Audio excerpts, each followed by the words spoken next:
do not necessarily reflect those of station staff, management, and advertisers.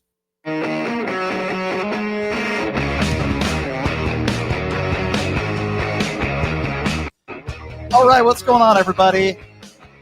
Happy Thursday. Thank you, everybody, for being here.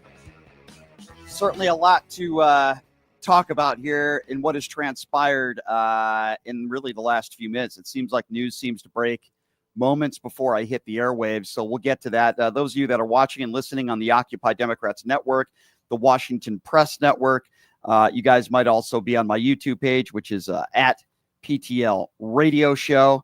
And we appreciate you being here for what will be a very, very busy show. A lot to talk about. We have some great guests lined up for you today. Anthony Scaramucci, the Mooch, is going to be joining us here in just a few minutes. Really looking forward to catching up with him. We're going to get his thoughts on this big, beautiful bill that just passed. Also, the wife of the late, great Larry Flint, Liz Flint, will be joining us. What would Larry Flint be saying about the times that we are living in today? Nicole Mitchell also going to be joining us in hour number 2. We're in the YouTube Super Chat. Of course, my website, which is pushingthelimits.live. So, as I just mentioned, the breaking news, the House just voted to approve President Donald Trump's massive package of tax and federal spending cuts. Let me be very clear on this, and I've been very consistent on this opinion of what this bill really entails here. What it means is there's going to be at least 10 million people, maybe even upwards of 15 or 16 million people that are going to lose their Medicaid coverage, period. Now, Republicans can make excuses, and they can say what they like to try to convince the American people that the only people that are going to be losing their Medicaid coverage are people that are lazy, that don't want to work. But that's a flat out lie. That's not true. 30% of people that are working in this country aren't even offered medical benefits. And those that are, only about 49% of them can actually afford it. So that is a blatant lie. We also know that these are going to be some of the biggest tax cuts for billionaires in this country that this country has ever seen in the history of the country. Not to mention people that are going to be losing their food benefits. There are people that are struggling, that are living paycheck to paycheck, that are not going to be able to afford to put food on the table. There's nothing beautiful about this bill, unless you want to take away from some of the most vulnerable people in society and give it to the richest people in society. That's exactly what this bill entails, ladies and gentlemen. And as much as Republicans want to lie to you, and as much as MAGA Republicans want to tell you the opposite of what is really going on here, what we know is that this bill is now officially going to pass once Donald Trump signs it, which he will. By the way, Donald Trump will be making money off this bill as well. This is sick. This is a disaster for the country. Remember, Republicans are the reasons why this has happened, and this will be implemented. And somehow, MAGA Republicans are applauding this. Many of them think this is great for the country, somehow. I am in awe. I cannot believe the level that Republicans have taken this country right now. We're blatantly lying to the American people. Caroline Leavitt the other day saying that in this bill, there will be no tax on Social Security. That's a blatant lie. They say that, nope, unless you're lazy and you don't want to work, we're not going to take your medical benefits, the Medicaid away. That's also a blatant lie. Everything is in the bill. It says point blank. And then they talk about no tax on tips. Well, if they're raising taxes for middle-class Americans making around $50,000 a year, what good is it if you're not going to tax Americans on a cap of $25,000 in tips? It makes absolutely no sense. You people are getting conned. Everything is in the bill. And we should all be devastated that Republicans have put this in place. And listen, Hakeem Jeffries, great job, making a speech for 8 hours today, but it didn't do any good. We need to fight. We need to fight, and we need to be across the country and making our voices heard and understanding that Republicans are doing this to us. Republicans are taking away our food benefits for people out there that are struggling, that are living paycheck to paycheck. Republicans are doing this. It's not the Democrat Party. It's Republicans. It's sickening. It's sickening. It's pathetic. It's sad.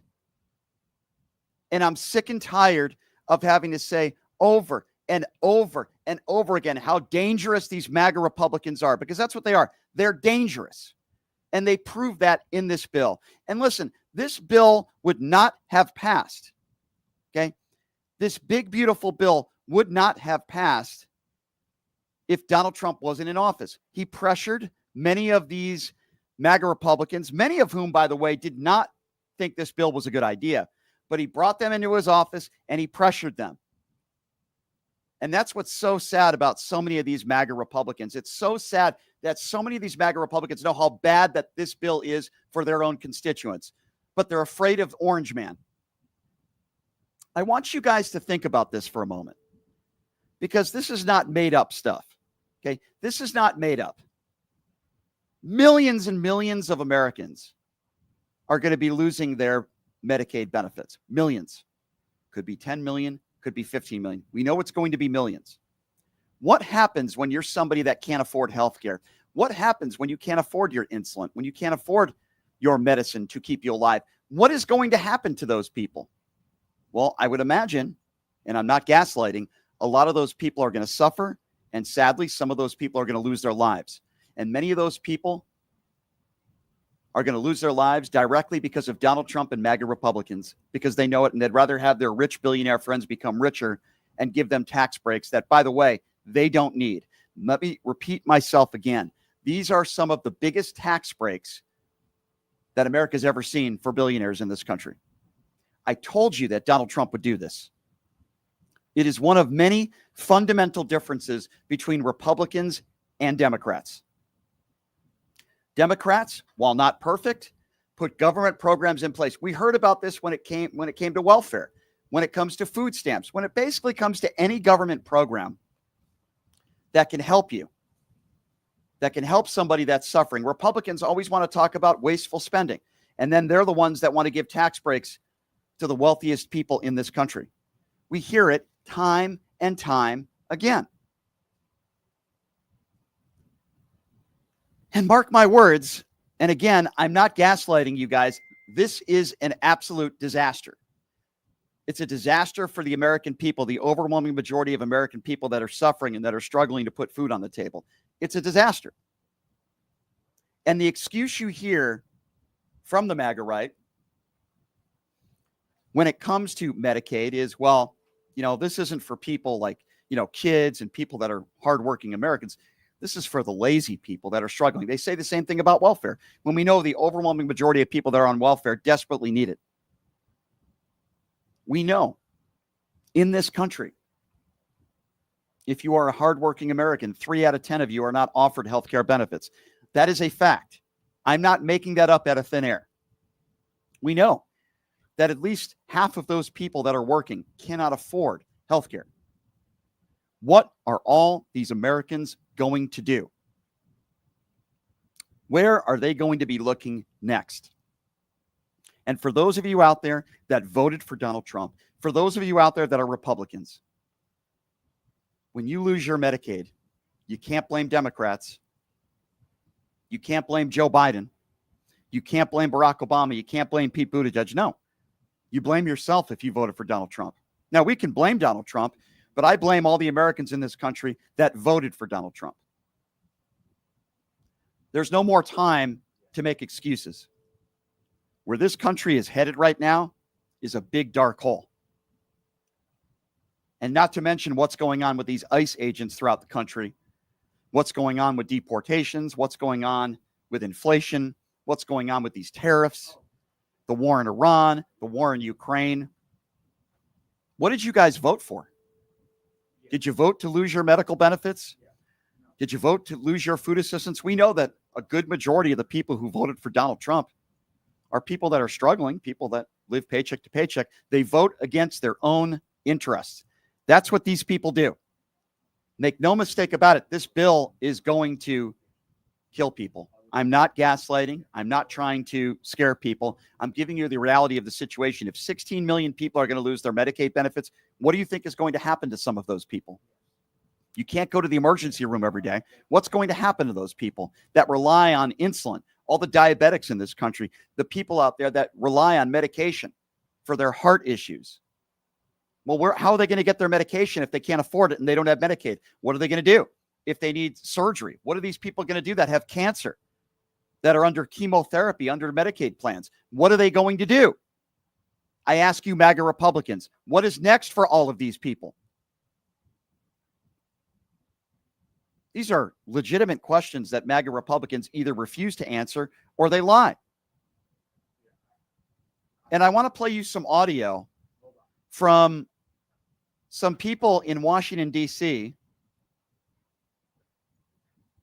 who just yesterday continue to lie about this bill and continue to lie what is in this bill and continue to lie to the American people.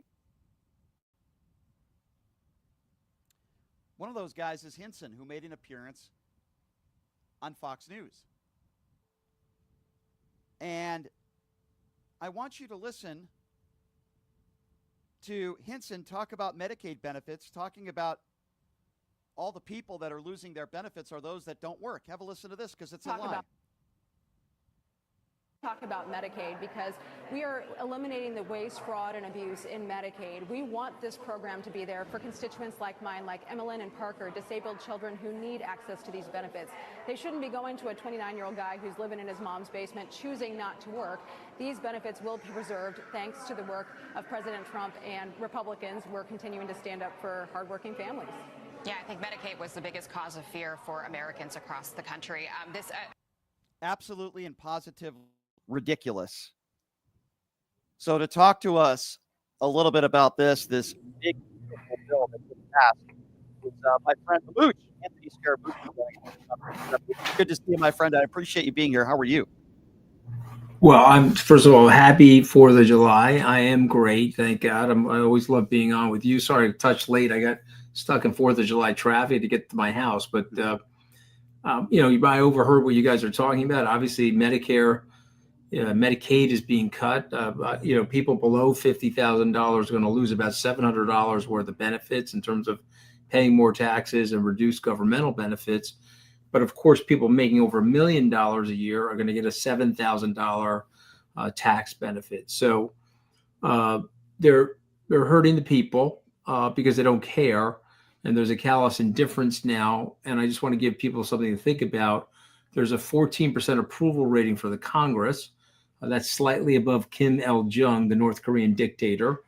But the congressional leaders have a 95% incumbent reelection rate. And so they've rigged the system. I don't want to sound like Trump, but I'll just explain what they did. They gerrymandered each other's districts. They screened out the voters that they think are their enemies. We're now in a supposed democracy where the politicians are picking the voters as opposed to the voters picking the politicians. And so they can stay in permanent power, and they want money. And I just want to tell your listeners what they do. They got a group of lobbyists. They show up in their offices. They say, this is what we want in the bill. That's what you want in the bill. Great. Here's the money for it. Oh, that's the money for it? Okay, great. That's going to go in the bill. And so you get this amalgamation of a bill. You don't get a Brian or an Anthony or a David Stockman, Reagan's OMB director, a Dick Dorman, to say, here's what we're doing. Here's the plan for policy. Here's the macro. That's not this bill. This bill is let's throw some sludge around and porky pork around. And I find it astonishing. I just want to say this to you, Brian, get your reaction. I find it astonishing. I am teamed up with Steve Bannon and Elon Musk on this, okay? And Rand Paul. It's not like, if you said to me, all right, you, Steve Bannon, and Rand Paul are going to look at something and say, yeah, we're all in agreement. That is ironic. I'm with you as well. I mean, I'm thinking about the people that are going to be taken off of Medicaid, Mooch, and we're talking 10 to 15 million people. And the excuse for MAGA Republicans are, well, these are just lazy people that don't want to work. Mooch, you know this better than anybody, all the employees that work for you. But in general terms, 3 out of 10 people who are working in this country, they're not even offered benefits. And half those people can't even afford these benefits. Can you imagine, and I'm not trying to gaslight here, how many people could possibly lose their lives, literally, because of this bill passing? Well, listen, there's 14 million people that we think have lost their lives as a result of some of the cuts in DOGE. And so you tell me, if you have a person giving birth and you're going to give them the benefits on the day of the birth, but taking them away thereafter, if somebody's in a medical crisis, they're going to lose their life. In that case, my doctor's friends say no, because what will end up happening is the hospital will take care of them. And then guess what? The insurance companies will pay for that. The hospitals will pay for that. And the prices will rise. You see what I mean? So in other words, like yes, there will be people that lose their lives. There will be people that won't go to they won't go to the doctor because they don't have the money. And so, yes, they will get sick and lose their lives. But the thing that's going to happen is the whole umbrella is going to increase on costs in the healthcare system by not protecting these people. It's a weird thing about healthcare, Brian. If the more people you protect, the healthier the system is and the lower the costs. If you take certain people out of the system and they get very, very, very sick, they run to the hospital anyway. The hospital's legally obligated to take care of them. Your insurance premium goes up. My insurance premium goes up. You would be better off if we just took a pause. Do you see what I'm trying to say? I absolutely agree with what you're saying. What would you say to, the billionaires in this country now from this bill, some of the biggest tax cuts and tax breaks for the richest people in this country? What would you say to that? There's a lot of people in America that are not happy with that. What would you say to that in this bill in particular? Oh, but let's look at it. I mean, 38% of the people voted for the bill. I mean, let me rephrase it. 38% of the public supports the bill. So you tell me the politicians don't care. So here, let me get out the Brian and Anthony Scaramucci decoder ring. Folks, you don't have to buy the cereal. You don't have to dig into the box. What Brian and I are telling you is I'm the politician. I'm going to make out. My buddies are going to make out. You're not going to make out.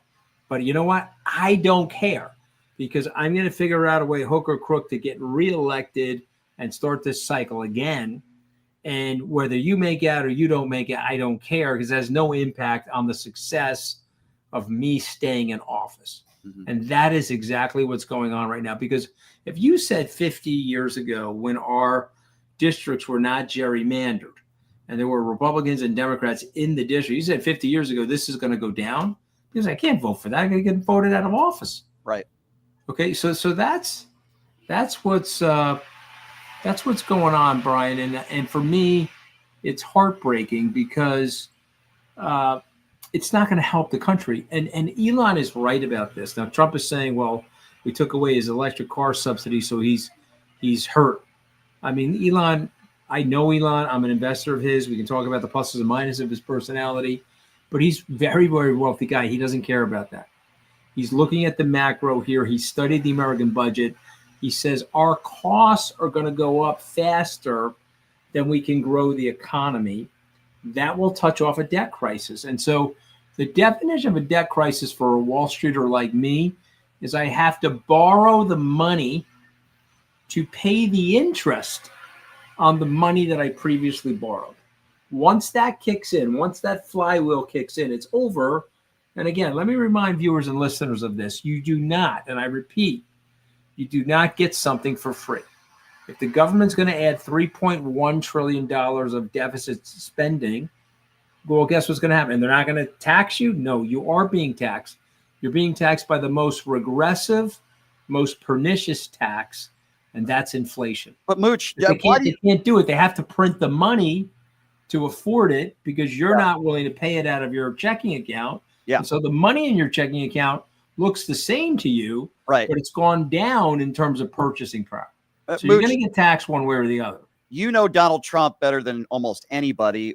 Why do you think he pushed this bill? Was it to enrich himself and people that are close to him? Why do you think ultimately Donald Trump pushed this bill so fast? Why did he do this?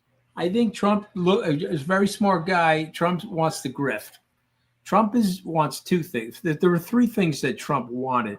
Number one, he wanted to avoid jail. I always maintain this. If Biden went to Trump with the governor of Georgia and Kathy Hochul, the governor of New York, Brian Kemp and Hochul, and said, these cases before you, we're going to make them go away. We're going to sign multiple pardons. You're a former political leader, former president, never going to sell jail time, no economic recompense, stay in Mar-a-Lago, sign this document. He would have done that. I know he would have done that. But they didn't do that. So now they put him in the corner. They painted him into the corner. And he said, okay, I got to run for office to stay out of jail. That was number one. And then if I'm going to run for office to stay out of jail, I want to make money and I want attention. I'm addicted to attention. I want to be on the top fold of the newspaper. And I want Brian and Anthony talking about me the day before the 4th of July. That's what I want. So in order to do that, I got to get the big, beautiful spending bill or the big, ugly spending bill out of the way so I can focus on the grip. Because he also knows that he's got about 18 months to go here. He is a decaying political asset. And don't forget what Musk said. Musk said, I'm going to be around for 40 years. You're going to be around for 4 years.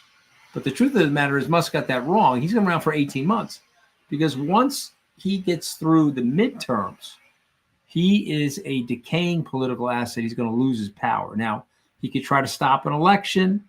He could try to declare martial law. Yeah. I don't see those things happening in this country because I think even people that support him right now, and it's not, is it 50% of the people? Let's say it's 50.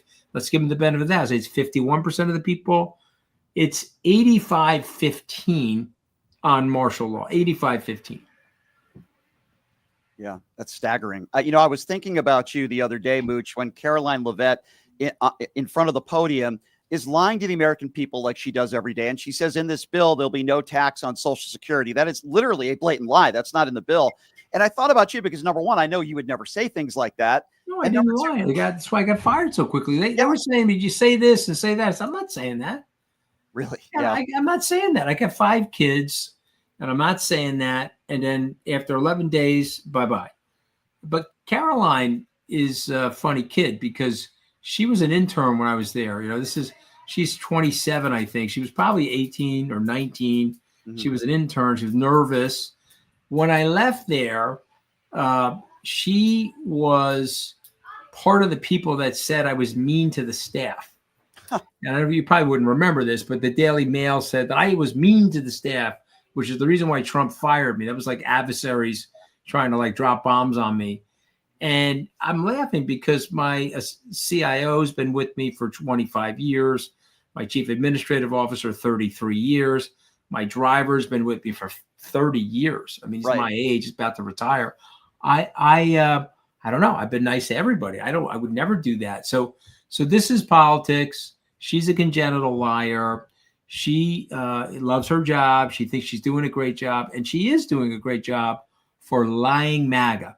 If you want to be a liar and you want to be known as a liar for the rest of your life, get to the podium and do an eloquent, great job lying and telling people the untruths that you just uttered, Brian.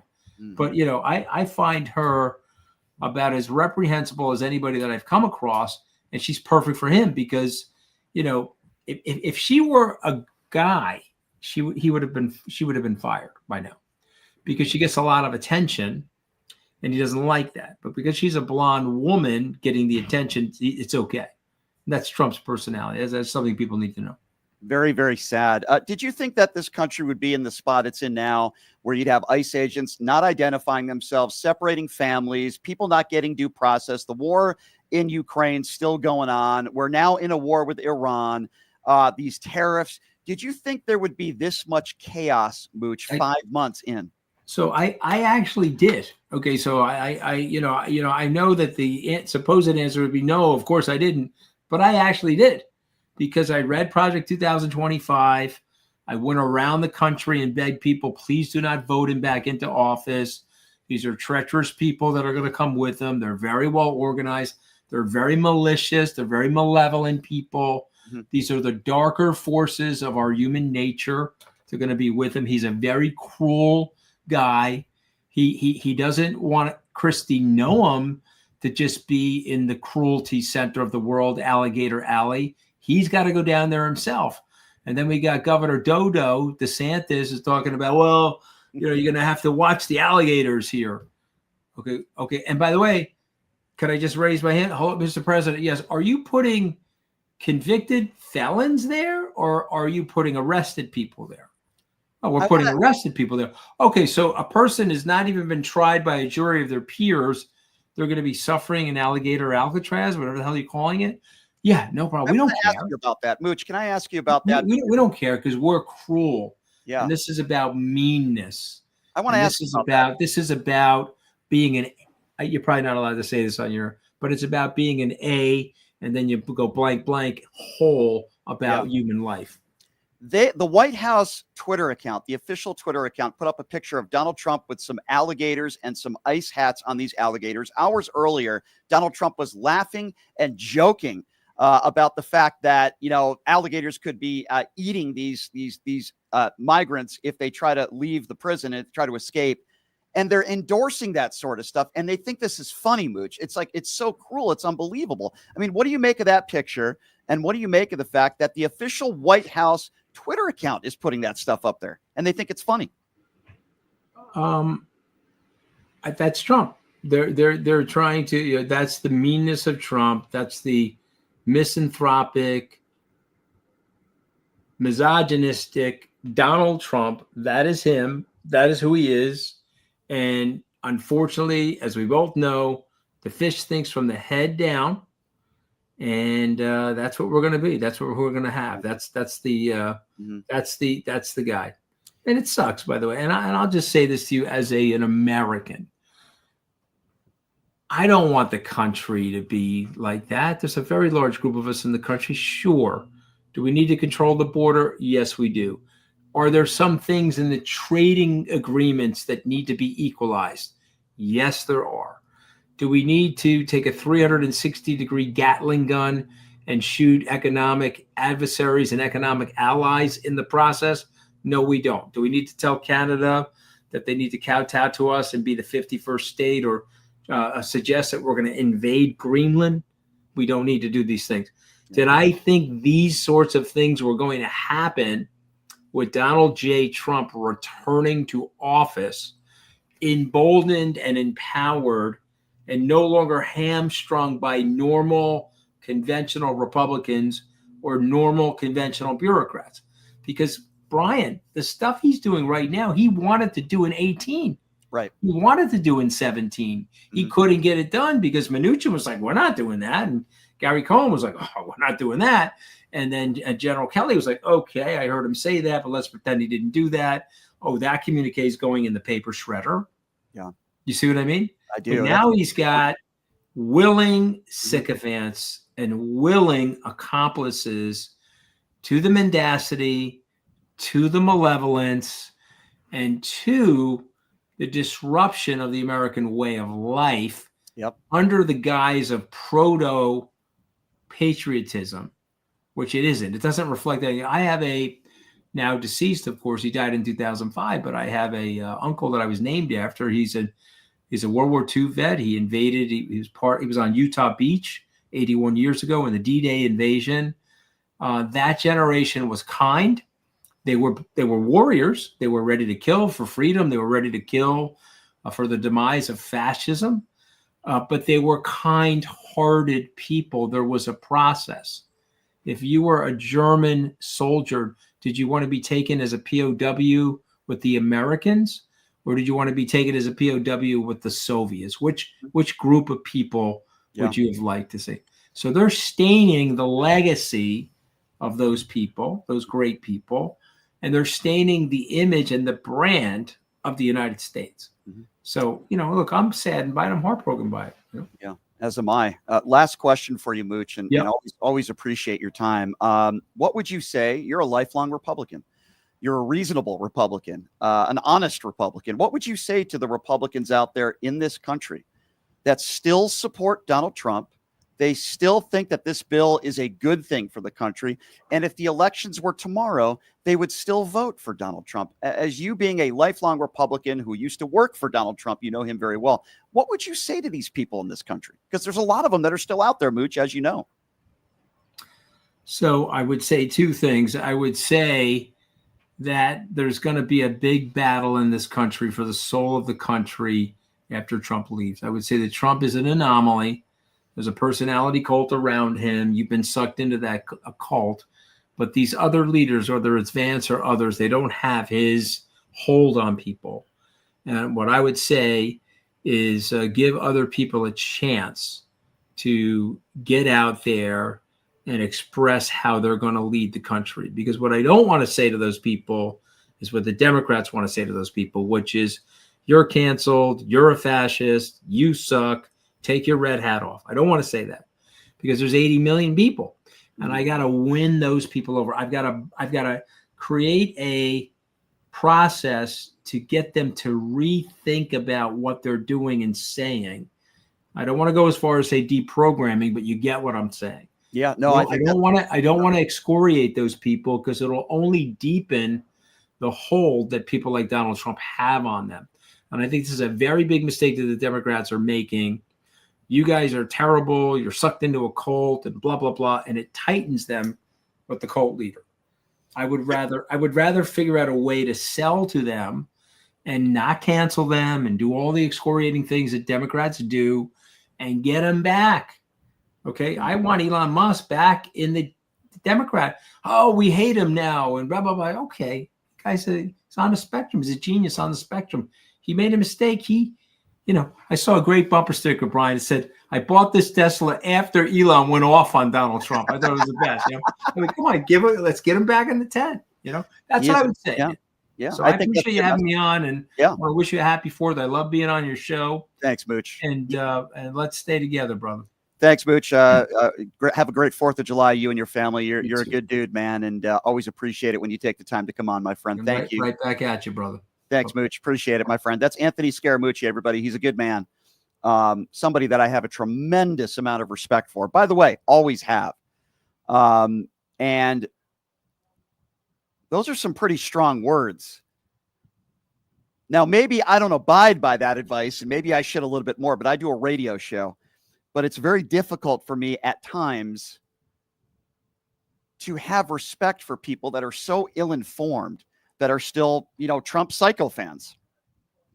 But Mooch does make a very, very good point, which is, and listen, Elon Musk might not be a good guy personally, but, if you want to help conquer MAGA, got to get Elon on our side. When I say our side, I'm not just talking about the Democrat Party. I'm just talking about anybody in general that is anti-Trump. So if there's any way he can do that, he's a pretty powerful guy. I'm certainly on board with it. Right now, I think it's pretty fair to say Elon is not on good terms with Donald Trump. So Mooch is a really smart guy, and he makes a lot of really logical points. I love what he said about Caroline Leavitt. She is a despicable human being, and we appreciate the Mooch for joining us. All right, so I want to take a quick break, and when we come back, we're going to be playing a little bit more audio from Republicans last night who most likely knew that this bill was going to pass, continuing to lie to the American people. And then we'll open up the phone lines at 702-221-7283. Again, that number, 702-221-7283. And we have Larry Flint, the late Larry Flint's wife, Liz Flint, is going to be joining us in hour number 2. We're going to get into some politics with her. She's got a new book out, and Nicole Mitchell, hour number 2 as well. Take a quick break. We'll be back in 90 seconds. You're listening to Pushing the Limits right here on KSHP. Hey, everybody, are you struggling to find a pizza place that reminds you of Brooklyn? That true blue New York style pie? Well, worry no more. Stallone's Italian Eatery Pizza is a knockout. We're located at 467 East Silverado Ranch Boulevard, just off of Premium Road, half a mile east of South Point Casino, just minutes from the Las Vegas Strip. Come by and grab a slice of pie. Plus, check out our Brooklyn-inspired Italian cuisine. Our sandwiches are super hero, that is, because why be a sub when you can be a hero? Stallone's Italian Eatery is here to serve you phenomenal food, Vegas. Forget about it.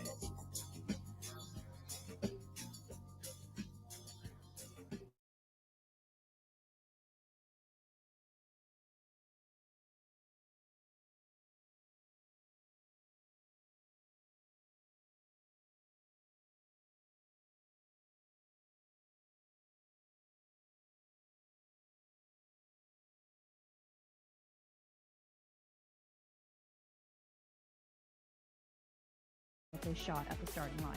Just a reminder, our website is www.hockeyforkids.org.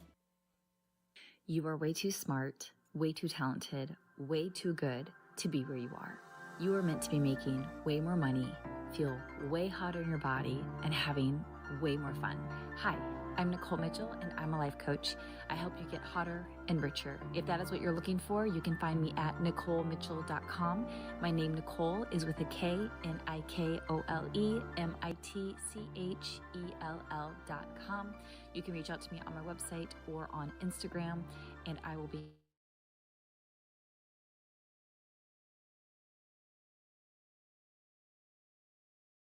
show or a podcast but just didn't think it was possible? Well, dreams can come true. Radio U. Radio U is a 5-day course that'll teach you how to acquire your dream show. We'll teach you how to host, how to write commercial, how to interview, how to market, how to write a contract, and most importantly, how to monetize your dream radio show. You'll learn from some of the best in the business with over 75 years in broadcast experience. You'll learn from people like me. And the best part? Every single student will be live on the radio as part of the class. Plus, one student from each class will get their very own radio show. You'll be live on the air right here in Las Vegas. Radio U. The 5-day course is being offered at $699. For more information, give Radio U a call. 702-763-5024. That's 702-763-5024. Or check them out at RadioYOU101.com.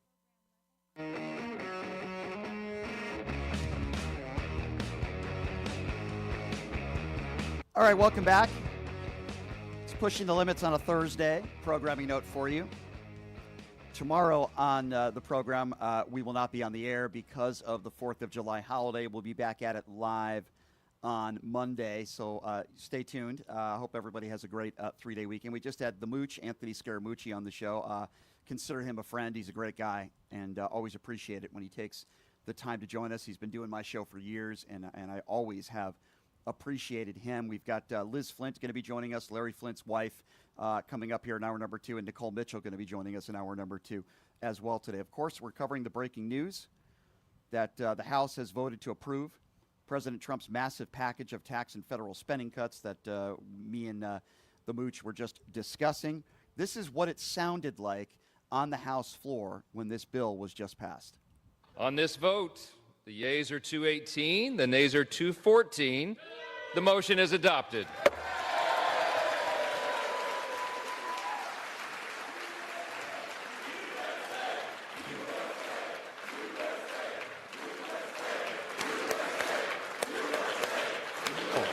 There you go. They're chanting USA, USA. The MAGA Republican dopes are chanting USA while millions of people are going to lose their Medicaid. Millions of people are going to lose their food benefits. A boatload of people, I would imagine, are going to lose their lives, but the billionaires will become richer. And they're chanting USA, USA. Ladies and gentlemen, make no mistake about it. This is the Republican Party today. And yes, we could say that not every single Republican is like that, but this is the Republican Party today. Make the rich richer and make the poor suffer. That is the Republican Party. And listen, if you call yourself a Republican today, you should be embarrassed. You should be ashamed of your party. And if you're not, then I don't want anything to do with you. If you think this party is doing the right thing, you think this bill is the right thing, then you're sick. And I've had it with you. You're sick. And Republicans all over the country are lying. They're all lying about this bill, trying to make excuses. Hinson, talking about medical benefits, are saying the people that are going to lose their Medicaid are only people that don't want to work. She's lying. Have a listen to this. Talk about Medicaid because we are eliminating the waste, fraud, and abuse in Medicaid. We want this program to be there for constituents like mine, like Emmeline and Parker, disabled children who need access to these benefits. They shouldn't be going to a 29-year-old guy who's living in his mom's basement choosing not to work. These benefits will be preserved thanks to the work of President Trump and Republicans. We're continuing to stand up for hardworking families. Yeah, I think Medicaid was the biggest cause of fear for Americans across the country. Yeah. How can you, hey, Hinson, how can you look at the camera and lie to the American people like that, making it sound like the only people that are going to lose their medical benefits are those that are lazy, that don't want to work? They've been doing the same thing when it comes to welfare. They think everybody that's on welfare is lazy and doesn't want to work. They're liars. They're liars, and they have no compassion.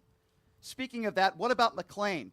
interviewed with Wolf Blitzer today, talking about the CBO, projecting 12 million more people at a minimum will be uninsured because of this legislation. Listen to the way McClain responds. But despite what he said, the nonpartisan Congressional Budget Office, which is, of course, respected by both Democrats and Republicans, projects 12 million more people would be uninsured because of Medicaid provisions in this legislation.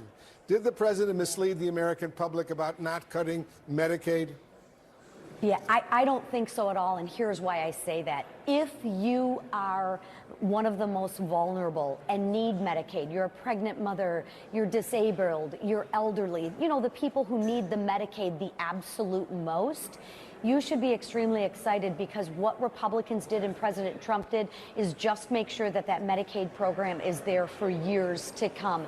See, there's a difference between having Medicaid for people who need it the most versus people when under Obama he expanded Medicaid and there's a ton of waste, fraud, and abuse. So he's cleaning up, we're cleaning up the waste, the fraud, and abuse, and we're putting work requirements in Medicaid to make sure that the people who are most vulnerable don't have to wait behind able-bodied adults to get their Medicaid, and it is here for years to come. Not to mention what we're doing with the economy. We're getting more people working. We're energizing the economy, stimulating the economy so that more people are paying into those programs, not taking from those programs. So actually, this is a tremendous win for people. McClain's nose is twice the size of Pinocchio. The lies and the BS in that word salad statement is absurd. As I've said before, and I say again, 3 out of 10 Americans that are working are not even offered medical benefits. And half of them can't even afford the benefits. That's why these people need Medicaid. And she's saying that those people are not vulnerable. People that are working, many in this country, that are living paycheck to paycheck, not to mention the people that are going to lose their food stamps. And she wants to look at the camera and lie on CNN with Wolf Blitzer and say that, oh, no, this won't affect the vulnerable people. That's exactly who this affects. Are the vulnerable people the people that are billionaires? Because they're the ones that are actually excited. They're the ones that are benefiting from this. These are the biggest tax breaks for the richest people in this country, in the history of this country. But she wants to say, oh, no, this will help the vulnerable people. They should be excited. What a lying scumbag you are. It's all in the bill. Keep in mind that guys like Ryan Zink are supposed to be endorsing this bill. Listen to this clip, Ryan Zink, talking about this bill that just passed, and he's supposed to be endorsing it because he voted for it. You know, it probably has too much salt, not enough pepper. There's some small gambling issues in it that can be corrected, but I don't think that this is the vehicle to correct it. Overall, there's no poison pills in it. If you're a fiscal hawk on one side, you know, you're probably not satisfied. If you're moderate, on the other side, you're not satisfied. Right. So overall, I think this is the best we can do at the moment. Overall, this is the best we can do at the moment. Wow, that's a ringing endorsement. Thank you, Zink. That's a ringing endorsement. And at Marionette Miller Meeks, again, making the point, another MAGA deplorable.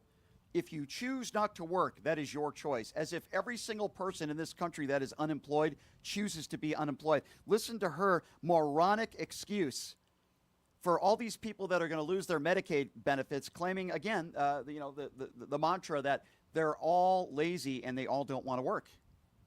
These things are very popular. Also, if you're an able-bodied adult, an adult without disabilities, with no dependent children under age 18, the vast majority of Americans, and certainly Iowans, think that you ought to work if you want free stuff. If you choose not to work, then that is your choice. You need to take some responsibility for yourself instead of asking your 55-year-old neighbor to continue working so you can get free stuff.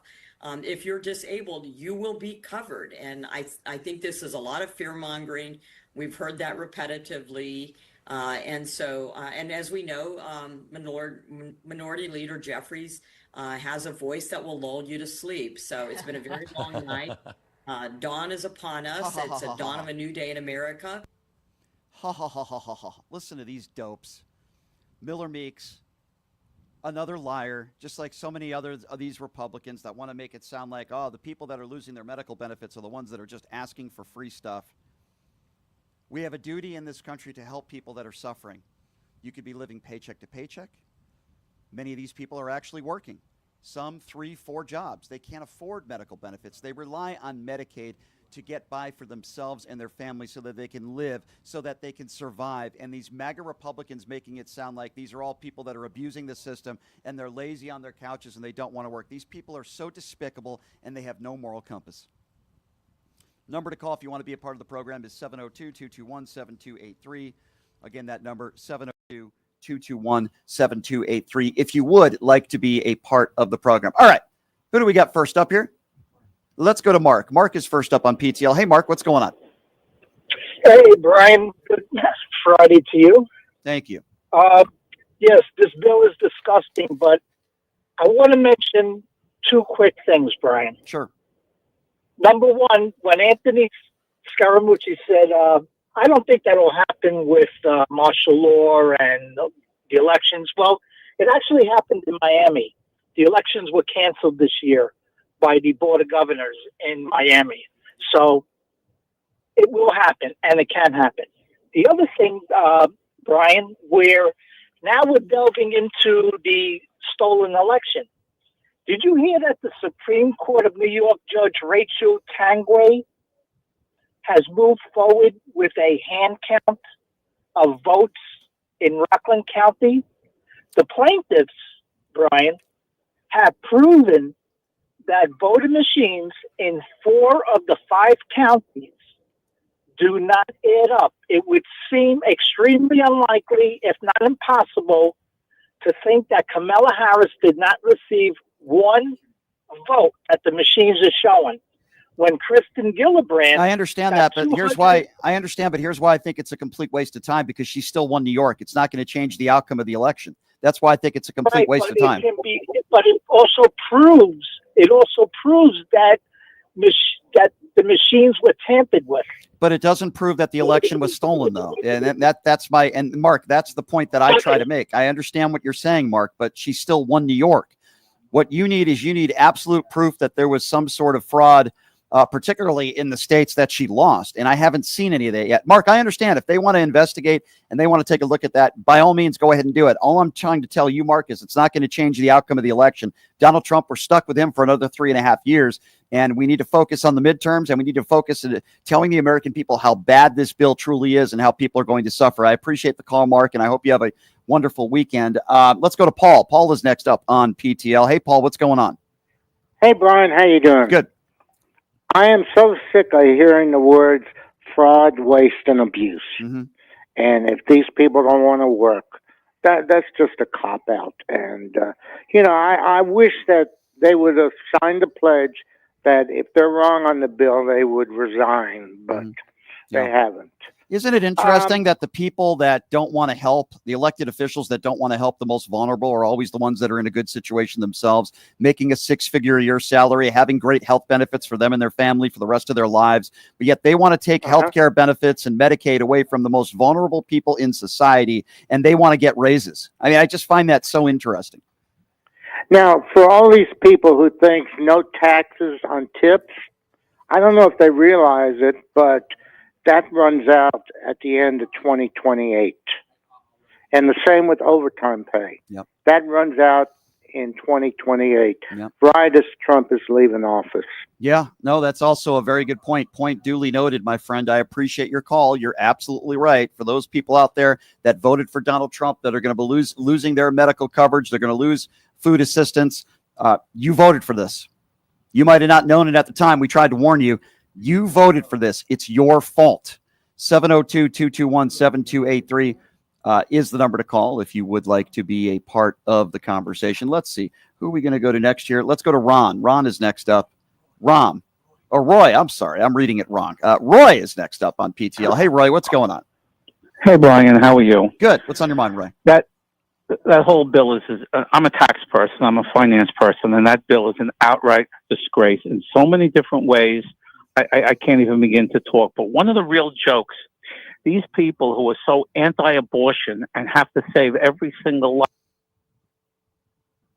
who can't afford to even have a pregnancy. Brian? Yeah, I'm listening to you. Yes, sir. Yeah. Oh, okay. These are people who are going to need health care, and these are people who are going to need help with food. You're forcing all these people to have children, whether they want them or whether they can afford them or not. And I think what makes it even worse than that, and you are correct, is that some of the wealthiest people in this country are getting some of the biggest tax breaks that we've ever seen. Now, as you know, Roy, because you've listened to the show for a while, I've repeated this over and over again. Donald Trump is the guy that's going to give the biggest tax breaks to the top 1%. And MAGA Republicans that call into the show always say, you're wrong. That's not true. It's all in the bill. These are the biggest tax breaks the richest people in this country have ever seen. It's all in the bill. It's cut and dry. You know, Brian, they keep cutting education, and we have these people in this country. I've said it before, you can't fix stupid. These people, they knew that this was going to happen, and they voted for this moron anyway. I'm convinced. I'm not saying that Harris was the absolute best Democratic choice. We kind of know what happened. But the unfortunate thing is there are so many people in this country who didn't vote for her just because she was a female or just because she was black. Correct. And they voted for this goddamn moron, this convicted felon who never should have been allowed to run in the first place instead. And you know what? People like you and me, we're not going to get hurt by this, okay? It's unfortunate that a lot of people are going to get hurt, but the majority of these people are going to get hurt. I believe they voted for this moron. I don't disagree. His biggest following are the uneducated. I completely agree with you, Roy. I do want to go to the YouTube super chat if that's okay, and just kind of want to reset the scene here. The lines are full, so we will get back to those phone calls here in just a few minutes. For those of you that want your questions and comments to be heard, you go to the YouTube super chat, and that's the best way to do so. Also, the website pushingthelimits.live. Chicago Rob says Brian Trump and massive package should never go together. I agree with you, Chicago Rob. I just feel for all the people out there, as Roy just eloquently pointed out. There's so many people in this country that voted for Donald Trump, and sadly, those people are going to get hurt. Let's go to Lori. Lori on the YouTube super chat says, I hate to say this, blue states should not bail out red states from now on. It's scary. Well, Lori, I understand why you would say that, but in this country, we're supposed to be helping our neighbor, regardless of what political affiliation you're from. And unfortunately, the MAGA Republicans would rather own the libs than do what's right for their own constituents. I mean, it's just what it is. LVC says, Anthony Scaramucci, speaking from the place of a white man, I can't do that. A lot of these guys are white supremacists. There is no compromise. Well, I can tell you, LVCZ, I can tell you that I'm not one of those people, as I think you know. Anthony Scaramucci is not one of those people. I try to listen to people that do not look like me, but this isn't only going to hurt people who look like you. As you know, it's going to be hurting all Americans that are suffering, that are living paycheck to paycheck. So we all need to be in this together. And I understand your frustration, but I will vouch for the Mooch. I do think Mooch is a good guy, and he is a compassionate man, and he does care about people. All right, let's get back to those phone calls. Let's go to Randy. Randy is next up on PTL. Hey, Randy. Hey, Brian, how's it going, man? Good. It's nice to finally be back on the show again after a while, but let's get to the point of this. It's so amazing how there's so many MAGA Republicans that agree with these people that are voting for these massive cuts that are going to add trillions of dollars to the deficit, when in fact that these people that voted for it and that are cheering USA, like they're these fake patriots, have never struggled a day in their life. They've never struggled to pay a bill. They've never had to face any hardships before. Instead, they're talking to the crowds, talking to their hypnotized body of people and saying, this is good, wilding up on Facebook, Twitter, all these platforms. And it just sickens me. It sickens me to see these people say that this is good when they've never struggled a day in their life, and they're going to affect millions of people within an instant once this bill gets passed. And it's disgusting. Well, I've always said this. I want people in office that know what it's like to struggle. I want people in office that at one point in their life, they know what it's like to live paycheck to paycheck. And we all know that Donald Trump was never one of those people. And that's the danger of putting somebody in the White House that doesn't know what it's like to be poor, that doesn't know what it's like to need help, because he was given a $500 million company from his dad when he was a child. So that's the dangers of this. And when I look at somebody like, say, Ocasio-Cortez, there's a lot of MAGA Republicans that don't like her. In fact, there are some Democrats that don't like her. I don't always agree with her, but I have a lot of respect for her. Why? She came from a middle-class family. She worked hard to get to where she is. And I would say that whether you're a Republican or a Democrat, I want more people in office that know what it's like to struggle. Donald Trump has never been one of those people. And you can say the same thing about Mamdani within New York. Correct. He worked his ass off to get up there. And you have these foundational Democrats, these Republicans, all trying to gaslight and paint a picture of this man when he's truly the American dream. He's never said anything. He's never said anything in my estimation that would lead me to believe he's an anti-Semite. Okay. He might be against the Israeli government. I got to be honest with you. There are times where I'm against the Israeli government now too. But you can be pro-Israel and you could be against Benjamin Netanyahu. Right. And absolutely, he's never, now listen, if you say something like death to Israel, or if you say the idiotic, that's disgusting. Right, of course. I mean, listen, Ilhan Omar has said some anti-Semitic things. I believe Ilhan Omar is anti-Semitic. I don't believe this guy's anti-Semitic. I think this is a guy who has some, views that might be far to the left, but I also think he has a lot of good ideas. And I think that scares a lot of people. Just like, we can talk about a lot of people on the left. I mean, I think a lot of people are scared by Bernie Sanders, but I think Bernie Sanders is a good man. He's a good man who cares about people. They're going to throw everything at the book at this guy. But here's one thing I do know about this guy. He's not a 34 felon. He's not an adjudicated rapist. And he's not a guy that's had 25 women that have accused him of sexual abuse. I know that for a fact. Thank you for the call, my friend. I appreciate you. 702-221-7283. Let's go to William. William is next up on PTL. Hello, William. Brian, how are you? Good. What's on your mind, William? I just had a couple observations as a lot of the people, congressmen and senators, have caused this problem that are now all of a sudden against deficit that's being passed in the budget when they've done it themselves many times. That's just a comment. And then the other thing is the financial advisor that was just on, I'm challenging him to give some money to the show and I'll match it. Well, that's very nice of you if you're talking about Anthony. No, and all your callers right now, if they care, they will light up the phones giving money right now. Well, that's really nice of you, William. I appreciate you saying that. Now's the time you need it. Well, I appreciate that, William. That's nice of you. Listen, let's be honest with this bill, though, William, in regards to the bill. Nobody on the left has voted for this bill. Nobody. Make no mistake about it. These are Republicans who have voted for this bill. So I think if there's any responsibility right now when it comes to this bill, it's Republicans. You would agree with me. It's not Democrats. I would say it's Trump only. Well, I think it starts with Donald Trump. I absolutely agree with you, but I also think it trickles down to the people that have sucked into him and that were called into his office like a principal calling in a student that's in trouble and getting them to change their minds. While it starts with Donald Trump, it's a trickle down. Agree. Right. With any of the holdouts, those people, if they switch their vote for money, then they're disgusting. Well, I agree with you, but I think a lot of them have. I think a lot of them have based on the fact they want to remain in the power, and I think they're scared of Donald Trump, quite frankly. You understand how this is going to hurt America. It might not hurt the billionaires, but this is going to hurt the overwhelming majority of hardworking Americans and people that are struggling, living paycheck to paycheck. You get that, right? Well, I'm offering you a steak dinner bet on whether it's good or bad 1 year from now, and we can write down the date, 4th of July. All right. Well, you got a bet there, my friend. I think it's going to hurt America. I appreciate your call, William, and I do hope you have a good 4th of July. 702-221-7283, the number to call. Let's go to LeVar. LeVar is next up on PTL. What's up, LeVar? What's up, Brian? How you doing, man? Good to talk to you again. Thank you. So, real quick, Brian, I wanted to say what I was basically saying about Scaramucci. I'm LVZ. What I was basically saying about Scaramucci is I hear what he's saying, but I can't do that as a black man in America. Mm-hmm. I'm not able to just, let's bygones be bygones. You only wanted to lynch me. Nah, that's not. I'm not asking you to. I'm not asking you to do that either. And quite frankly, I am not ready to get to the point to forgive people for voting for Donald Trump. I'm not at that point either. Thank you very much. No, See, I'm not there. I'm not there. I can't be nice to these people. Okay, it's getting to a point now where it's just ruining this country. Now, if somebody wants to have a civil conversation with me and not lie, then I'm happy to do that.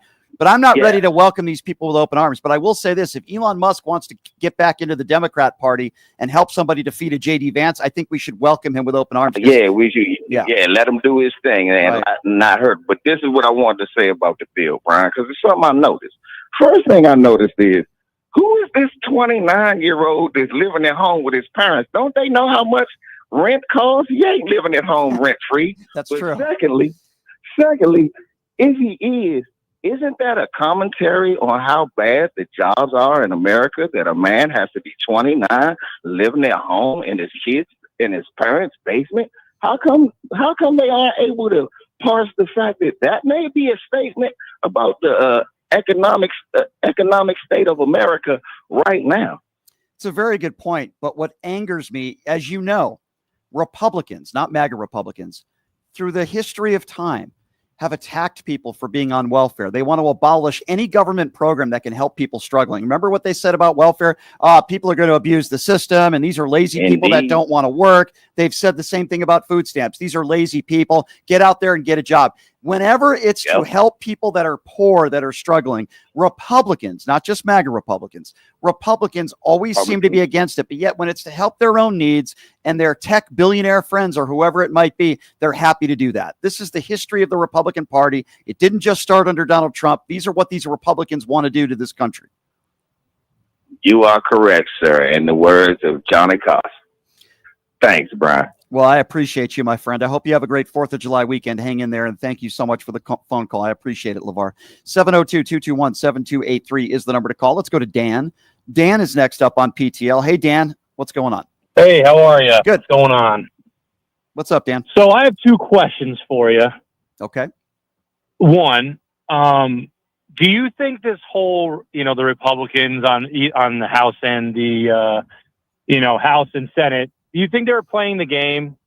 Like they pick like 3 or 4 or 5, in the Senate, and they're like, oh, you guys act like you guys hate this bill. You know what I mean? And then like turn it around and then all of a sudden vote for it just to keep, make it seem like they weren't going to pass it this whole time, to make it seem like there was actually some debate. You know what I mean? Here's what I think. It's a good question. Here's the best way I can answer it. I think there might be a few people in the Republican Party today with a moral compass. And even those people, when they walk into the boss's office, they're scared. And I'm sure that Trump said something to the effect of, you're going to vote for this bill or I'm going to make sure you are gone. You lose your job. It was one of those. I'm going to give you my spray tan. Yeah, exactly. I mean, I really think that that's kind of how it went down. And there are so many Republicans out there, and this is what gets me more angry. There might be a few Republicans that think this is a good bill. Very stupid people like the Lauren Boeberts of the world and the Marjorie Taylor Greens. But I think the overwhelming majority of the Republicans that voted for this bill, they know it's not good for their constituents. They know it's not good for America. They know. And that's what makes them cowards with no moral compass, right? The majority of these people know that this is a very bad bill that is bad for America. And that's what pisses me off more than anything. Well, yeah. I mean, how can you have all the facts and statistics in front of you, and if you still say this is a good thing? I mean, you're not a very honest person with yourself or just in general. And then my second question is, would we be in this mess, with all this ICE and all this craziness, if he just won against Joe Biden? You know what I mean? At least there were some guardrails. So like we'd be out of this. You know what I mean? I think Trump would be gone by now, obviously. And I always think like if he actually just beat Joe Biden, would we be in the mess we are right now? Because he came back very vindictive and revengeful. It's a good question, and I do think about that. I actually wish that we had a Democrat in office now, and if Trump was going to win a second time, I wish it was in 2020, so he had to deal with the horrendous economy that Joe Biden had to take us out of during COVID. So yes, I do think about that. I don't think you can find a worse time right now to have Donald Trump at the realms as president. We got this war in Iraq. He gets us, a war in Ukraine. He gets us into a war with Iran. The economy was just starting to get back. Joe Biden left Donald Trump a pretty damn good economy. And I look at the damage that he's doing to this country. And again, I'm not trying to gaslight here, but I think it's going to take decades for us to recover from this. Decades. And that's assuming that a MAGA Republican doesn't win in 2028. I go on the air. I don't try to scare people. I just try to be honest. This bill, Donald Trump has done a lot of dangerous things in the last 5 months. When I look at what's going on with these deportations, and I look at the tariffs, obviously all this stuff at least in my estimation, and some of the executive orders are terrible for the country. But I have to be honest with you, this bill is probably the most dangerous of them all. He's done a lot of dangerous things. I truly believe that this bill that was just passed is going to harm so many Americans. Notice I'm not saying Democrats or the color of one's skin. It's going to harm Americans. Most Americans that aren't wealthy, that can't afford health care. Most Americans that are working, that aren't offered health care benefits. Most Americans that are struggling, that are living paycheck to paycheck, that are getting their food benefits. This is only going to benefit the wealthiest people in this country. This is the Republican Party. Remember that next time you get into a voting booth and you decide to vote. This is what Republicans are doing to this country. 702-221-7283 is the number to call. Let's go to Terry. Terry is next up on PTL. Hi, Terry. Terry, we just lost Terry. Let's go to Frank. Frank is next up on PTL. Hey, Frank. How you doing there, Brian? Hey. I have to say one thing, or at least two things. There are 38 billionaires, Republican, that are billionaires, not millionaires, billionaires. So they had a incentive to pass this bill no matter what, because they're getting more money in their pocket. Another thing, I have two people in my life. My sister is on medication for her heart. She's on Medicaid.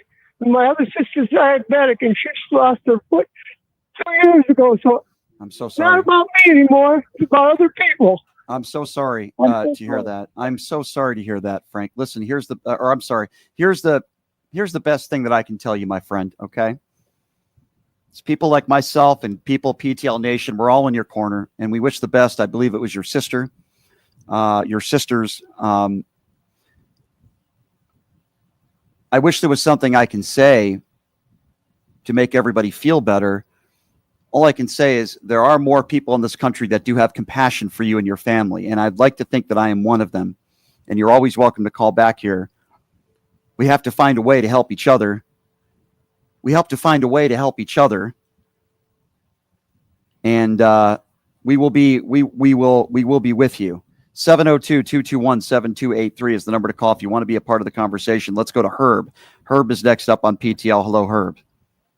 Hey, Brian, I just want to make a comment, and then I'll let you go ahead on. I know you say you want to be honest all the time, but you haven't mentioned the jobs report that came out today. 147,000 jobs. That was way above expected. Where was I? Yesterday, you gave private sector jobs. Yep.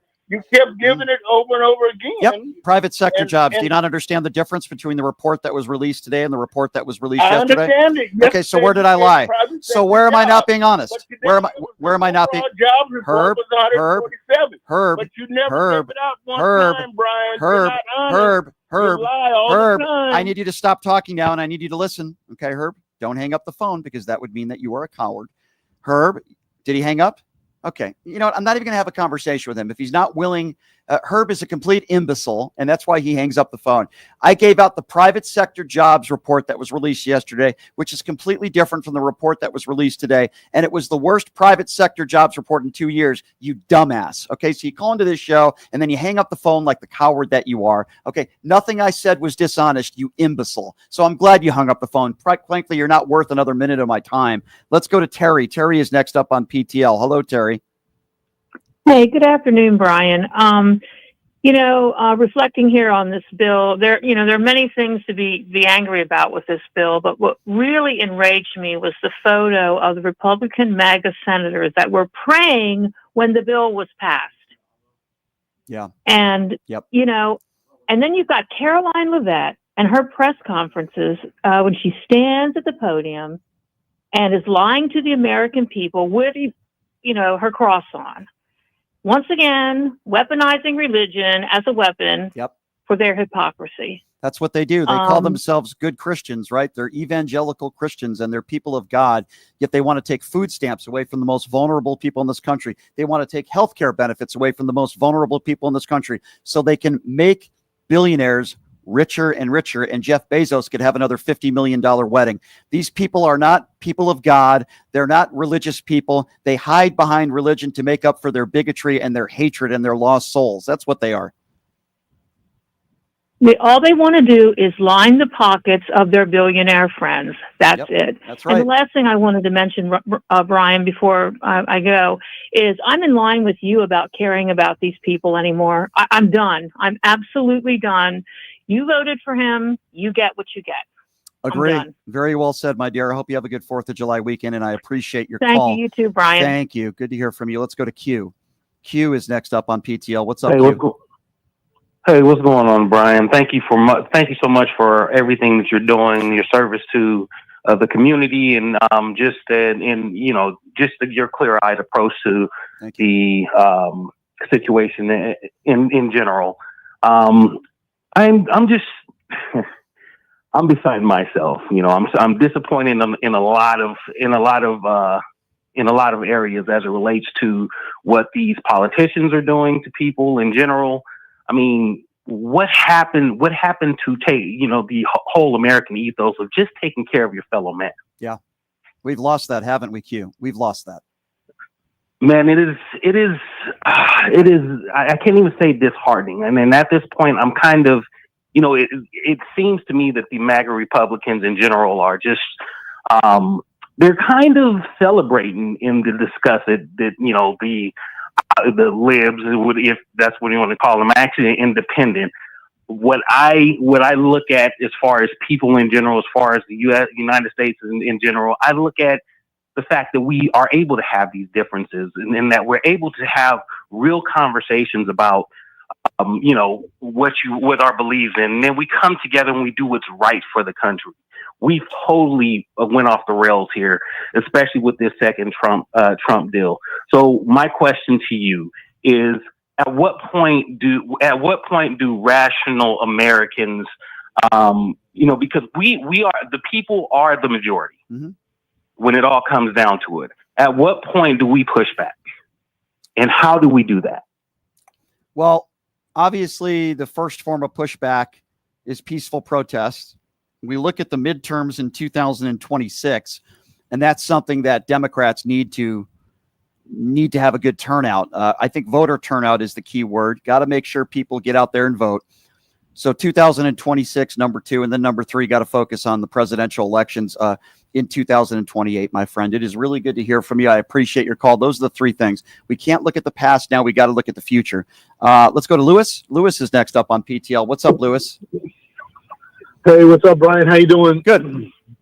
Brian, you were talking a little bit earlier about, the fact that some of these guys get called to the principal's office, have to go speak to, the buffoon. And I'm just curious. I mean, I would love for you to maybe, talk about this a little bit more. I mean, these people like senators and in the House, they make what, if I'm not mistaken, their salary is, I think, $174,000 a year. I mean, most of these people are professionals. Some of them are attorneys. So what are they so scared of? Like they're scared of losing their job. I mean, they're gonna find another job. It's not like if these people, they're never gonna find another. Most of these people are professionals. I mean, are they that scared that they have zero integrity, zero honor? I mean, we cannot find better people who have a conscience. I just don't understand. So. I mean, there's got to be something else. Obviously, we all know that they don't only make their salary; they're making money some other way. But somebody has to expose that. Somebody has. Here's what I think. Here's what I think. I think every single person who voted for this bill should lose their medical benefits. I think every single person who voted for this bill should lose any program that would help them. I think every single person who voted for this bill should be paying 50% in taxes. Every single person who voted for this bill, you want to talk about wasteful spending? These MAGA Republicans out there that voted for this bill, every single one of them should lose every benefit they've ever had, and they should be required to work 80 hours a week. That's what I think. And I think they're I guess, for lack of a better term, the money that they're making, as you said, somewhere around $170,000 a year, cut it in half. If they really want to talk about wasteful spending, that's what I think they should do. I agree 100%. But I mean, in the meantime, I really wish that, you know, somebody would dedicate a show, or we can come up and basically, you know, really expose these people, because this is why they're doing it. They're doing it because there's I honestly an ulterior motive. They are making money, so they are selling out basically the rest. You know, because their constituents, they're selling out their country. I mean, it's really, I mean, it's disgusting, obviously, but somebody has to come out and expose it, because, you know, you always hear, you don't hear enough about, you know, what it is and why are these people doing it? The why, that's the important thing. What makes them just completely sell out? Selfishness. I think there's a don't couple different reasons. I think number one would be complete selfishness and no moral compass. I think that would be one way. I would say that another reason is just hungry to remain in power. So I think it's a little bit of both: selfishness, no moral compass, and just wanting to remain in power, which I guess is part of being selfishness, the selfishness aspect of it. But it wouldn't have gone this far if Donald Trump didn't win re-election. Okay, this wouldn't even be close to happening if Kamala Harris was the president. I understand that we have to move forward and we can't look backwards. But for the people out there that voted for Donald Trump, maybe even some of you for a third time, it's impossible to forgive you. It's impossible. All the people in this country that are already suffering, that are going to be suffering more, it's impossible to forgive you. It really is. 702-221-7283. Lady D on the YouTube Super Chat. We need to vote and give Democrats supermajority in the House and Senate in the midterms to stop this and override the president veto. I agree with you, Lady D. 702-221-7283. Let's see. Let's go to Summer. Summer's next up on PTL. What's up, Summer? Hey, how's it going? Good. Considering the circumstances. Yeah. This is terrifying for so many reasons. I'm so lost trying to figure out if we have a way out of this in the future, because a lot of this stuff was signed in, you know, permanently. Yeah. Like, is there a way to undo any of that in the future? Well, all I can tell you is you said the key word, and the word is the future. And that's what I am looking at. And that's why I just brought up the midterms and the 2028 elections. I know that seems a far ways away, but the midterms are not. And I think, you know, we have to deal with people out there, maybe not people who voted for Trump, but more people that didn't vote. And I think that's a big problem. You have to get out there and vote. And there's going to be people that voted for Trump that are going to lose their medical benefits, that are so ignorant, they're not going to realize why. They're not going to know why. They're not going to realize that it's in this bill that you're losing your medical benefits or you're losing your food assistance. They're still not going to be able to live in a reality to understand that this was directly a result of Donald Trump and this big, beautiful bill. You're not going to be able to get through to those people because they are in a cult. Yeah.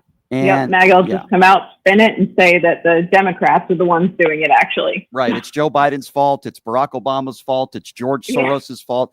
Listen, you can't have a reasonable conversation with these people, but perhaps if you know one person, for anybody out there that's listening, if you know one person that didn't vote in November, it is your job to have conversations with them to try to get them to get out there and vote this time around. I think that's the best thing. Instead of having conversations with some of these MAGA deplorables, have a conversation with somebody that decided to sit this one out. Get them to vote. Yeah. I think that's I think that's more productive than trying to speak to a MAGA deplorable who thinks Trump won the 2020 election. You're never going to get through to some of these people. Most of them, you're not going to get through. But there are people that I know that didn't vote. Preparing. Yeah. Yeah. That would also be helpful right now, because I'm really concerned, honestly, not just about that point, you know, getting to the voting side of it, but before then, I mean, we're funding ICE now at a military level, like a large military level. So is that when they start kicking in our doors? Because I've noticed they're already blowing off doors without even talking to people or presenting warrants or anything, just showing up and literally blowing doors off. Yeah. Well, I got to tell you, I never thought we'd be living in a country where you'd have ICE agents that are not even identifying themselves in front of a Home Depot, you know, early in the morning hours, or going into synagogues and churches outside of courtrooms. I really never thought that was going to happen. And now we are living in some very wild and crazy times, and quite frankly, some very dangerous times, and it's sick. And you know, I wish there was something else I can say that could make everybody feel better, except we got to focus on the midterms. Thank you, Shelley, on the YouTube super chat that says the people that will be hurt. Astounding to me, Republicans do not care about it. Republicans talk about people that are not working. Some are working 3 jobs and still can't put food on the table. Shelley, you're absolutely right. I echoed that same statement, a few minutes ago. So I completely, entirely agree with what you're saying. Let's go to William. William is calling in next. Hey, William, thanks for calling in. What's on your mind? Hello, and I just wanted to say I am Maha, RFK Jr. all the way, and we are getting rid of the red dyes. Say that again. What? I'm sorry. Repeat yourself, William, one more time. Come again. I said, I'm William. I'm Maha. Make America healthy again, and get rid of the red dyes and the snack and the gross food. Get rid of the red guys, the snacks, and the gross food? The red dyes. Oh, okay. Okay. I have trouble a little understanding there. Where are you from, my friend? North Carolina. You're from North Carolina. You want to get rid of the gross food? Is that what you said? Yeah. Get rid of the garbage snacks, gross food, RFK Jr. Release the RFK files. Release Epstein files. Why do you think they haven't released the Epstein? Why do you think they haven't released the Epstein files? Well, I know that Epstein was real close with Trump. Well, there you go. That's probably why. There you go. I completely agree with you.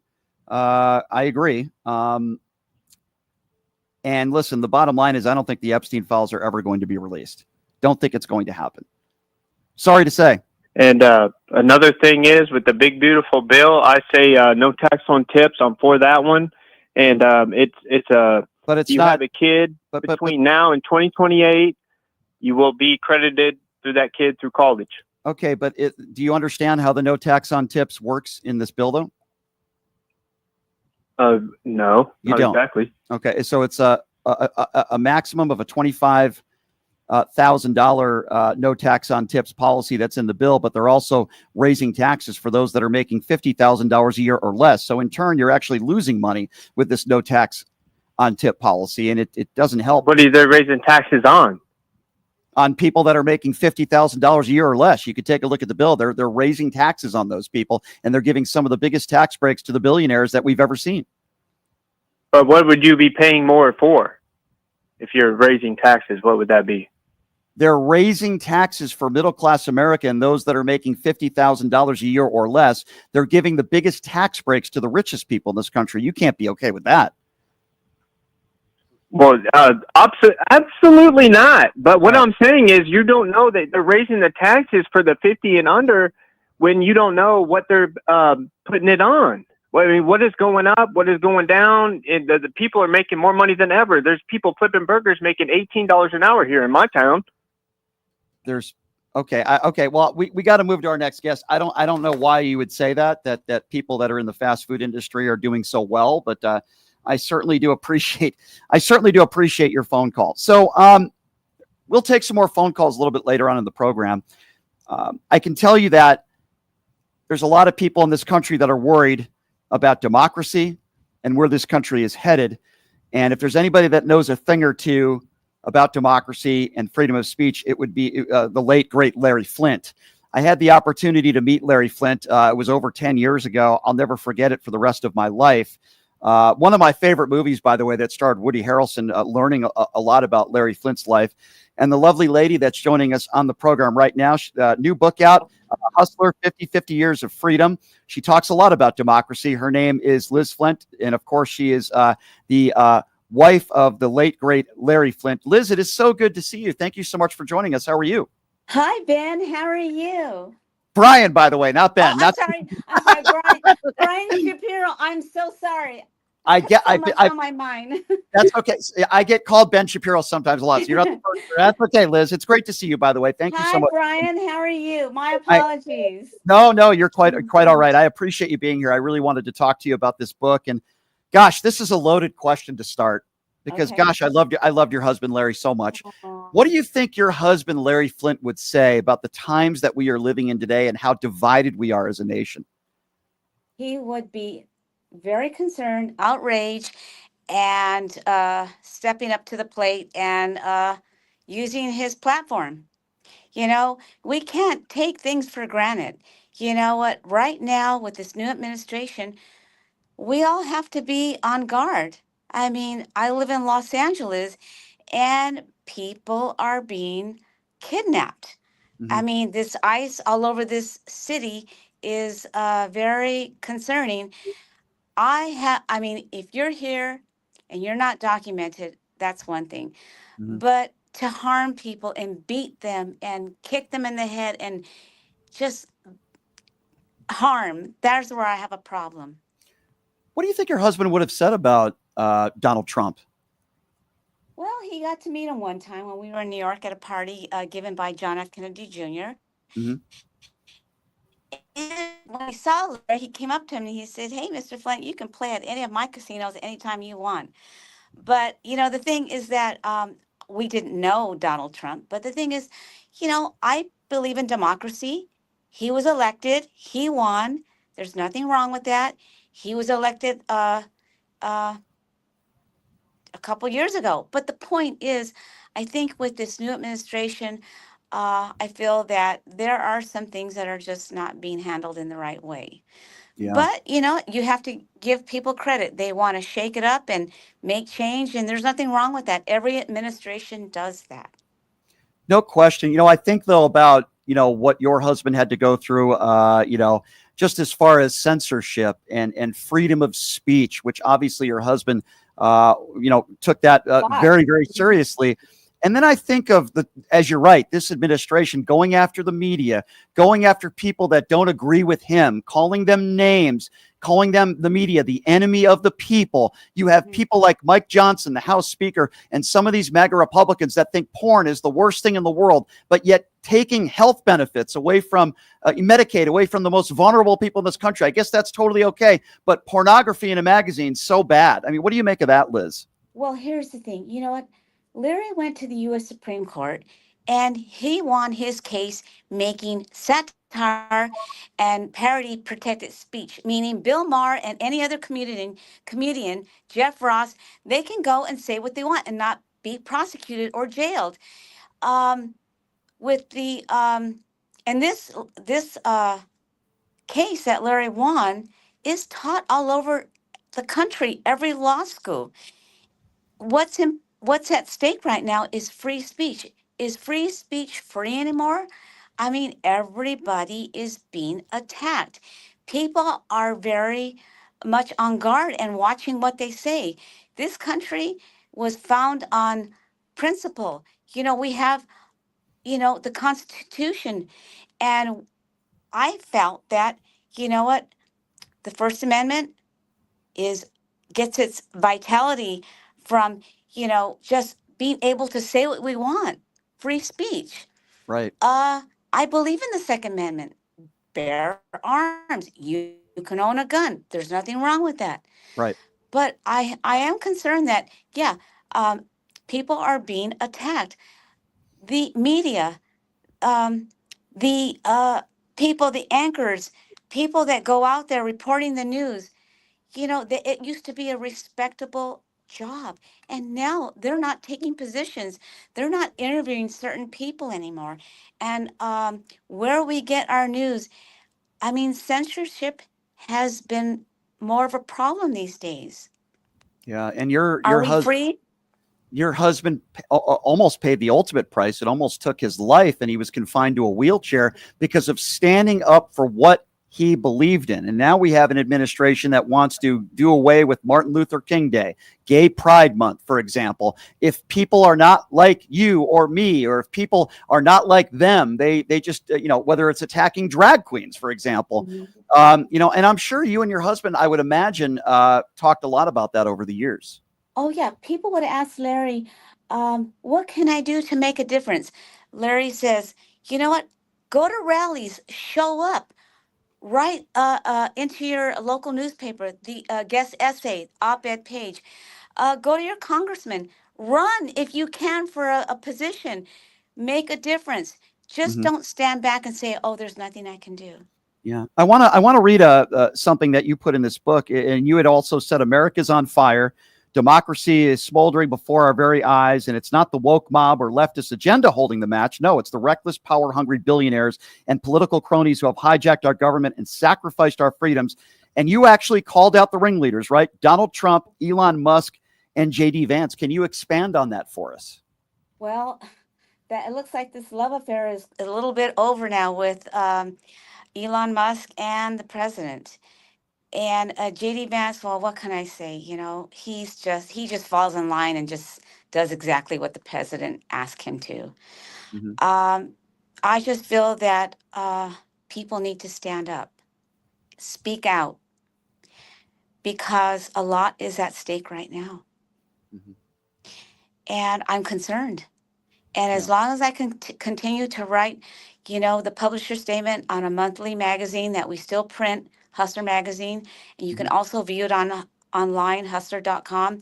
I feel that it's important to call people out, hold these politicians accountable. That's what we elect them for. And, you know, because then don't complain. I find, Liz, that the word hypocrite I seem to use a lot, especially when it comes to the far right. There were a lot of hypocrites on the far right and ultra religious people that went after your husband over the years for what he did. And yet these were the same people, many of whom, as you know, bought his magazines. And I feel like Jerry Falwell is a perfect example of that. So what would you say to that? Look at His son. Yes, exactly. He was kicked out of the Liberty University. He can no longer sit on the board because he was doing this swinger thing on a boat and, you know, preaching one thing and saying another. They're all hypocrites. And that's what we have to expose, the hypocrisy of government. Yeah, Falwell's son, to get a little bit more specific, because it's such a crazy story, he didn't even want men and women kissing on campus at the university he was at. And then it turned out that he was involved in threesomes and watching his wife with other men, which, by the way, is none of our business. If that's the stuff that you like, do whatever you want. But don't tell a man and a woman can't kiss each other at a university. I mean, this is the kind of hypocrisy that your husband, right, had to put up with literally his entire life. Exactly. And he was shot by, white supremacists, you know. It was over an interracial spread in the magazine. But Larry used to say, I might have lost my legs, but you know what? I still have this. And that's what he did. Just continued to fight, you know, for free speech, his expose hypocrisy, and also at the same time, you know, speak at universities, law schools. It was important to him because we don't have very many people. A lot of people would ask me, where are the Larry Flints today? I can't think of one person out there. Yeah.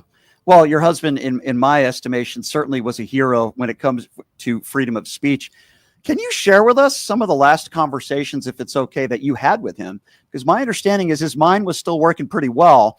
What were those last conversations like? And how do you think your husband, your late husband, the late, great Larry Flint, would want people to remember him by in history?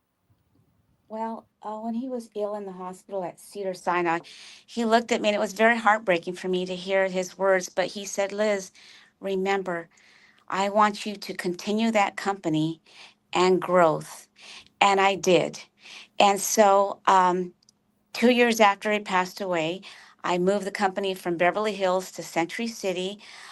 Not only did I grow the company, so when Larry died, we had 40 Hustler Hollywood stores. I added 20 more that gave us 60 Hustler Hollywood retail stores. And then I acquired 40 more from Playboy Enterprises. So that gave me a total of 100 retail stores. And then I was able to launch Hustler Casino Live Streaming, which is poker online streaming on YouTube. We're known all over the world with this poker online, and it's live streaming. That is so important. That has put us on the map, Hustler Casino. And that's what we're known for. It's big poker players bringing their live action, and it's live streaming. I've watched that, actually. I've watched it. It's very, very enjoyable. For people that never had the opportunity to meet Larry Flint, what was it like spending a day with him? Ooh. Well, Larry was a high energy guy. You know, he loved traveling all over the world. He had a beautiful Gulfstream G550 plane. He wrote 4 books. And it was all about just expanding the parameters of free speech. That's what he wanted people to remember him is expanding the parameters of free speech. In other words, spreading the world of free speech and not stopping. He was a great guy, a very just fun-loving husband, loved traveling.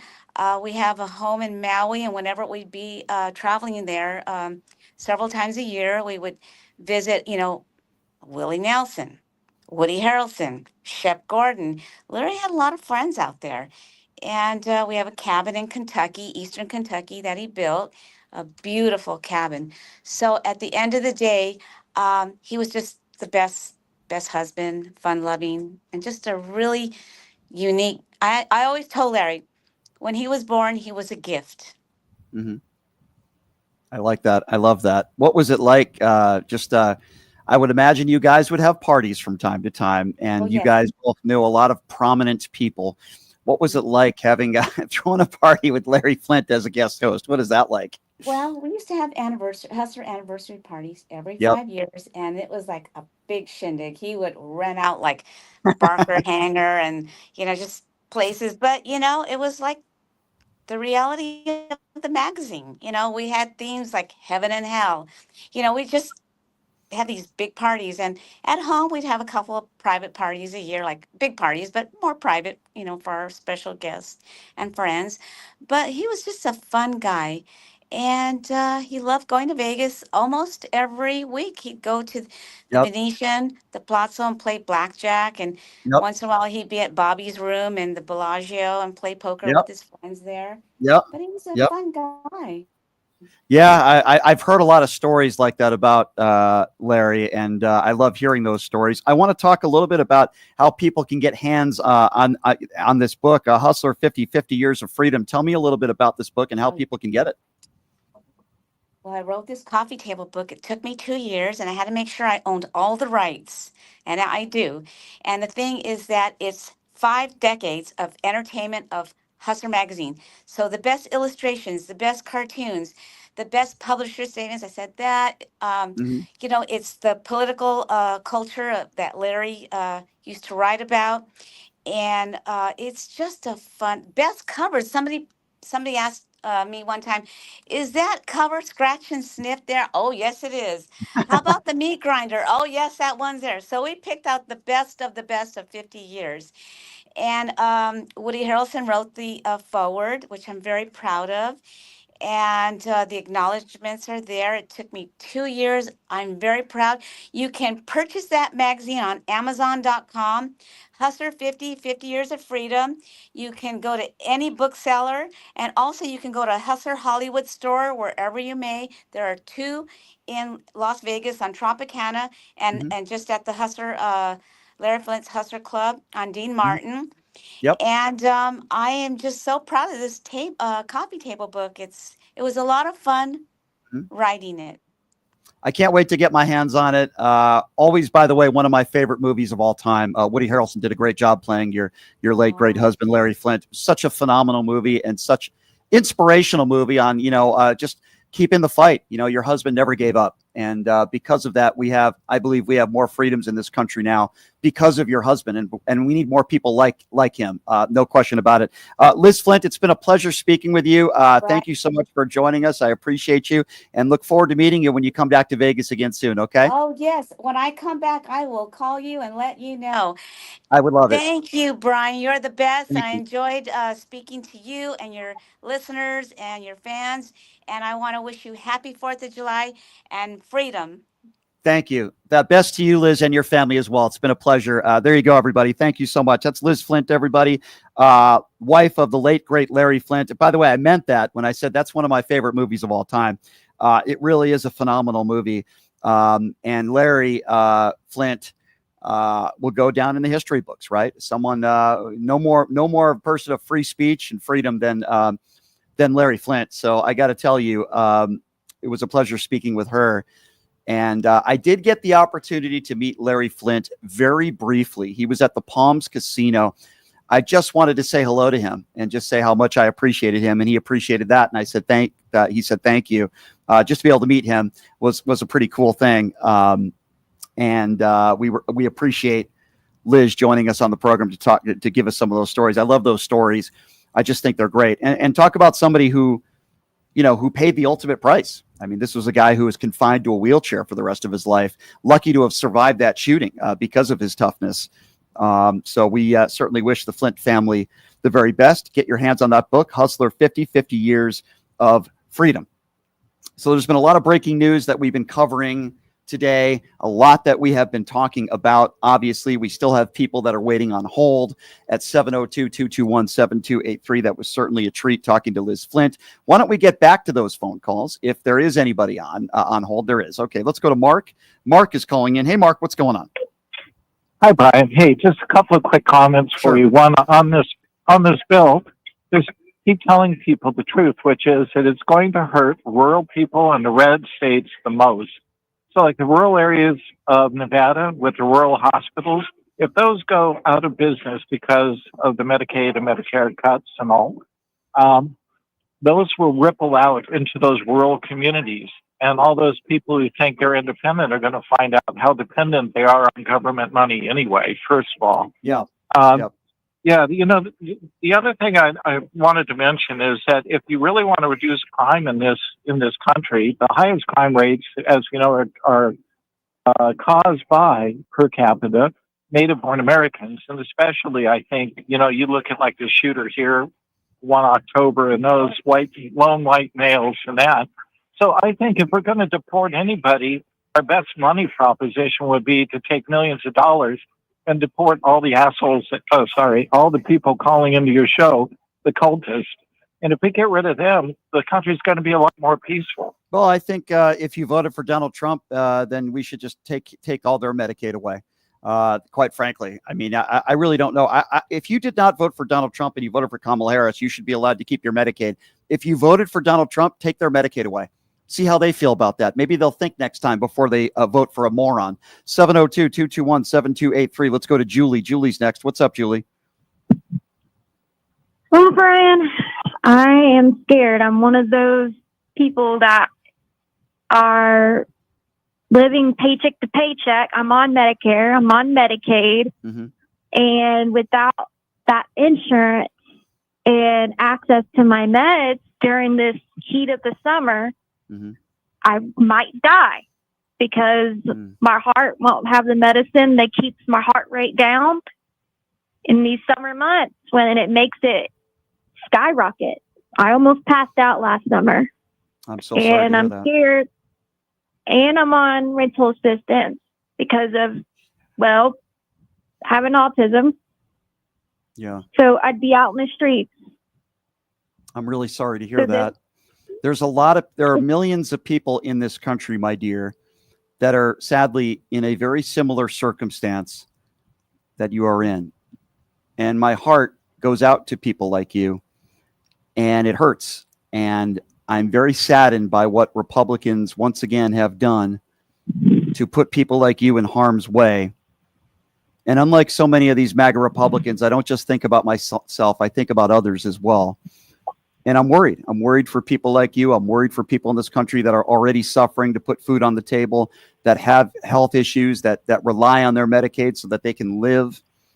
And instead, we're supposed to be giving the biggest, the richest people in this country some of the biggest tax breaks. It's just sickening to me. My heart goes out to you. I'm with you. I hope you get through this okay, my dear. Please call back and give us an update. I certainly hope you're able to remain on Medicaid. Let's go to Jody. Jody is next up on PTL. Hey, Jody, what's going on? Hey, Brian, not much. I just wanted to make a comment that we will all have to remember. From what I understand, a lot of these cuts, like to Medicare and all of these, don't go into effect till after the midterms. So all these people are thinking, well, see, nothing's happened. I haven't lost anything. I'm doing great. Yeah. And then they kick in. So we have to remember next year, or even leading up, that we still have to remind them that it is coming. Just because they're not feeling it now or next month, it will happen. Well, you're right We need about to keep that. You're right about that. I certainly agree with you there. It's going to take some time for this to be implemented, but when it does, they can't blame Democrats for it, right? We know who to blame, and that would be MAGA Republicans. All right, it is that time of the show. Since we are not on the air tomorrow because of the 4th of July holiday, and we missed her last week because she was on vacation in Ireland and a bunch of other places that I'm sure she will tell us about. It is always great to have my personal life coach on, the former pastor turned life coach, the beautiful and talented Nicole Mitchell, joining us. Nicole, Hey. good to see you on a Thursday. How are you? Oh my gosh, I'm so good. I am recovering physically and exhaustively from my Ireland and Ibiza trip. But oh my gosh, Brian, it was so much fun. Have you been to either Ireland or Ibiza? I haven't, but I saw some of your pictures on social media. I have to be honest, I was very jealous. It looked beautiful out there. Yeah. Ireland, I've been to Ireland before. The greenest grass I have ever seen. I've never been to Ibiza. Absolutely in love with it. The Mediterranean, the clubs, the view, the weather. We should definitely do one of your birthdays out there, Brian. That sounds fun. I certainly would be up for that. That's for sure. I think my next birthday will not be in Las Vegas. I'm glad you had so much fun. I love the fact that you travel to all these different places, and it looked like, weren't you like a guest speaker at a wedding too? Yeah, I was the MC of literally my best friend's wedding, and Wow. I had so much fun, Brian. When you give me a microphone and you give me a crowd, I can bring them together. I can make crowds move, and I'm like, I need to turn this into a side gig. Like, I loved it. So if you have any events coming up, Brian, or anyone who's tuning in and you need an MC, give me a shout, because I had so much fun and would love to do more of it. I should just have Nicole introduce me every show. She should just introduce me. Coming up next, yeah, just have Nicole do that. That'd actually be a lot of fun. What are the people like? What are the people like out there? Because these days in America, when you go to certain areas, some people aren't so nice. Like, what are people out there like in Ireland? Do they just want to have a beer with you everywhere you go? Oh my God, I love you. I was a little nervous of that because obviously America is just like a shit show right now. But at least everywhere our group went, we were very welcomed. We went to a lot of gay spaces, though, and gay spaces tend to be pretty inclusive. So we were welcomed everywhere, had a blast. So it's more open there. It's more open there and accepting. Totally. Well, that's nice to hear. Yeah, that's good. Yeah, what's that like? What's that like? Yeah, I mean, you, in this country right now, as you know, not everybody's so accepting. At least there's one side of the aisle that's not. Well, that's really. What's the food like out there?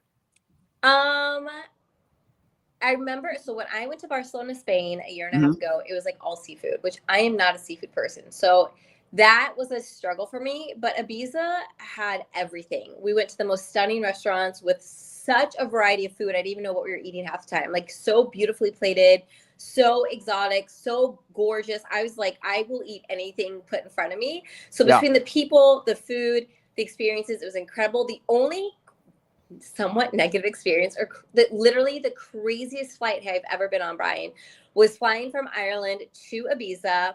Everyone was drunk on the plane. They're pulling out full-size booze bottles, drinking it. They're vaping on the plane. They're kicking their bags up and down the aisle. They're standing up during takeoff. They're standing up and giving the flight attendants the bird during landing. Oh my God, that's terrible. No, it was terrible. I told the flight attendants when we got off, I'm like, you guys do not get paid enough to deal with that kind of crowd. Because like the airline attendant kept coming on the speaker and like, sit down, everybody sit down, stop drinking your alcohol, put it away. It was insane. And I'm assuming all the flights either to Ibiza or leaving Ibiza are like that. Oh my God, that's awful. Yeah. It was insanity. If you did that in a flight here in the United States of America, they would usually divert the flight and you'd be arrested or something. Yes. Like, if you're not listening to the flight attendants. That's crazy stuff. I know the flight attendant said he almost called the cops, but I'm assuming this probably happens all the time. But I was like, please get me off this plane. I want to go chill. This was like way too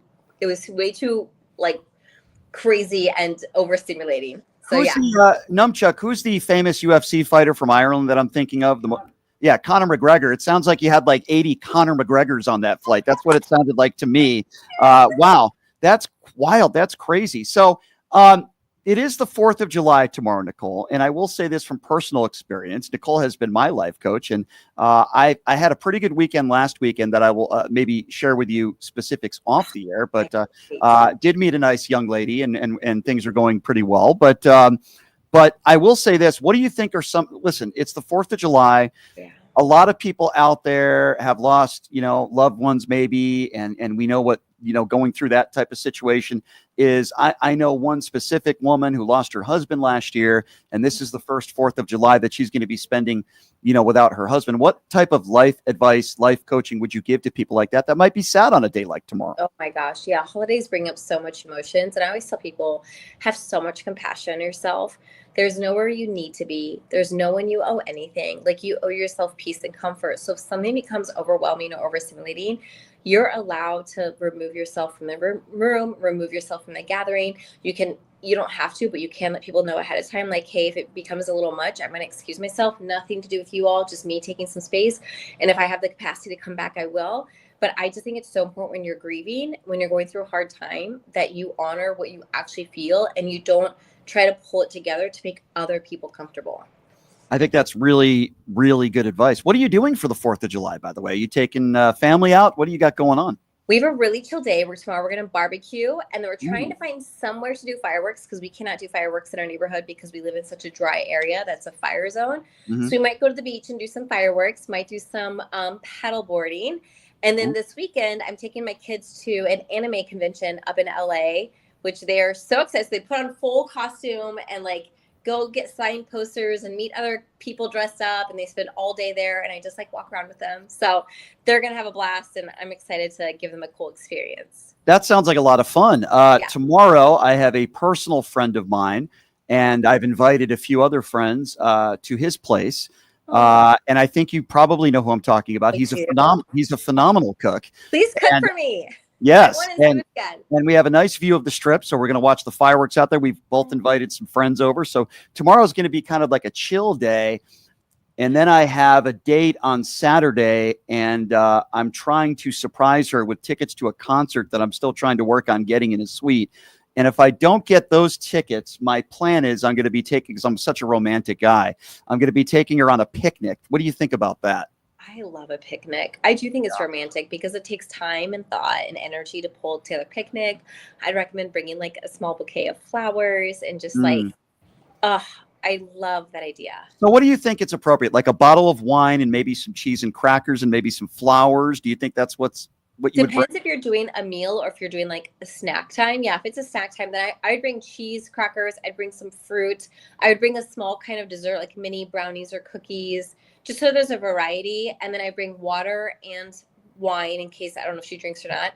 And then if you're doing a meal, I would go to the store and buy some prepackaged, little sandwiches, salads, cheese, crackers, fruit, veggies, just a variety that she can kind of nibble on. And then a couple drink options, and it'll be beautiful. See, that's why I love Nicole. You could ask her for financial advice or dating advice, and she's there. Nicole, give out, how could somebody contact you? Do you have an email? Because we play your life coaching advertisements here. But how can somebody reach you if they want to hire you for some life coaching? Yes, if you go to my website, NicoleMitchell.com, just remember Nicole is spelled with a K, Nikole. There is a contact me button on there, and that will you can send a message directly to me on there and let me know what you're looking for, and I will respond to you and see what I can do for you. Also, you can follow me on social media. I'm always announcing my latest free masterclass, my latest program, my latest offer. So if that resonates with you, then definitely join me in one of my containers, because that's where I show up and pour my heart out, and I would love to have you. I love it. Good to have you back here on the show, Nicole. So good to see you. And I might be going back to San Diego for a little mini vacation at the end of August. So I might be seeing you. Yeah, I might be back out there. So we'll have some fun, and maybe I can get another manicure and pedicure. I don't know. We'll see how it goes. I got you. Do it. Come back out. I will. Get a couple of your friends to come. We'll work on that's probably a good idea. Nicole, always good to see you. I hope you have a great 4th of July. Regards to you and your family. And we will talk to you soon, okay? Yeah, see you next time. Bye. All right. Good to see you, Nicole. That's Nicole Mitchell, everybody. My official life coach, by the way. She does a very good job. I know some of you might be saying, Brian, you're a wreck. Yeah, she's helped me a lot. I was more of a wreck before I met her. So she does a good job in helping me out. And Nicole's the best. So we appreciate Nicole joining us on the program. So as I did mention, man, we've had some good guests this week. We always have good guests on the show. We had Adam Mockler on the show from Midas Touch. We had Ron Filipkowski on the show, who joins us every week, which was a lot of fun. We had the Mooch, Anthony Scaramucci. joining us on the show. We just had Liz Flint, the wife of the late, great Larry Flint, who joined us on the show. Who did we have yesterday? Why am I forgetting? Oh, yeah, we had Gloria Allred on the show yesterday, who represents, of course, several alleged victims to Sean Combs. So we work hard to get you good guests, and we've got some great guests lined up for you in the next few weeks, including David Pakman, who's going to be joining us on the show, and some other very special guests as well that we are working on. Obviously, tomorrow is the 4th of July, so we are taking the day off tomorrow, but we will be back on the air live on Monday. I promise you that, ladies and gentlemen. Obviously, a lot of big news with this bill that was just passed, which we are going to continue to cover, and we're going to give you the latest breaking news on it on Monday. We'll be back at it live on Monday. And of course, everyone that supported me on and continues to support me on pushingthelimits.live, and of course, the YouTube super chat. Please check out the website if you haven't already, pushingthelimits.live. I love all of you guys in PTL Nation. We'll see you on Monday. Have a great 4th of July weekend, everybody. Hey, everybody. Are you struggling to find a pizza place that reminds you of Brooklyn? That true blue New York style